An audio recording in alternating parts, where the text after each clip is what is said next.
हाय, मैं Gyanarthi beautiful life में आपका स्वागत है। आज आपको मेरे हाथ में ये नींबू मिर्ची दिख रही होगी। इस नींबू मिर्ची को आपने बहुत सारे दुकानों में या घर के बाहर टंगे हुए देखा होगा या सुना होगा कि ये नींबू मिर्ची टांगने से नज़र नहीं लगती है घर के लोगों को या घर को। तो क्या ये एक अंधविश्वास है या इसके पीछे कोई लॉजिक है? पुराने ज़माने में भी सदियों से ये चीज़ें होती आ रही हैं, पर ये लोग अंधविश्वासी नहीं होते थे। बहुत सारी चीज़ों को, बहुत सारी बातों को इनसे जोड़ कर देखते थे।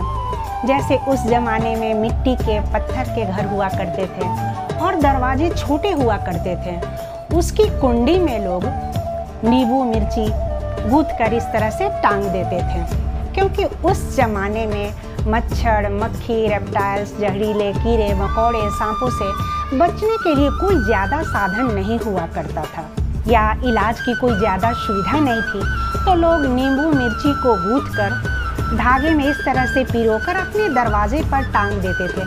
तो धीरे धीरे ये धागा इस नींबू के रस से और मिर्ची के रस से गीला हो जाता था और जब हवा चलती थी तो ये हवा में मिलकर चारों तरफ फैल जाती थी। सबको मालूम है कि इस नींबू और मिर्ची में विटामिन सी होता है, तो विटामिन सी से मिली हवा जब चारों तरफ फैलती थी तो मच्छर मक्खियाँ पास नहीं आते थे।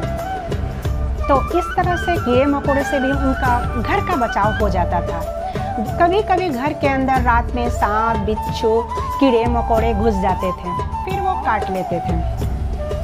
लोग ये पता लगाने के लिए कि किसी जहरीले कीड़े ने काटा है या नॉर्मल कीड़े ने काटा है, तो इस मिर्ची को काट कर देखते थे। अगर मिर्ची तीखी लगी तो नॉर्मल कीड़े ने काटा है, तो वो सोचते थे कि 1-2 दिन में ये ठीक हो जाएगा, किसी ज़्यादा इलाज की ज़रूरत नहीं है।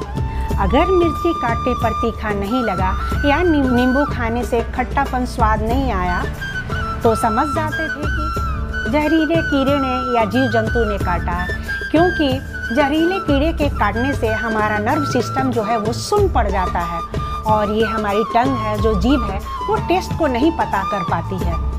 तो इसीलिए जब जहरीले कीड़े काटते हैं तो मिर्ची खाने पर मिर्ची का तीखापन नहीं पता चलता है। तो उस ज़माने में लोग अपने प्रोटेक्शन के लिए हर समय ताज़े नींबू मिर्ची को धागे में गूँथ कर टांगा करते थे।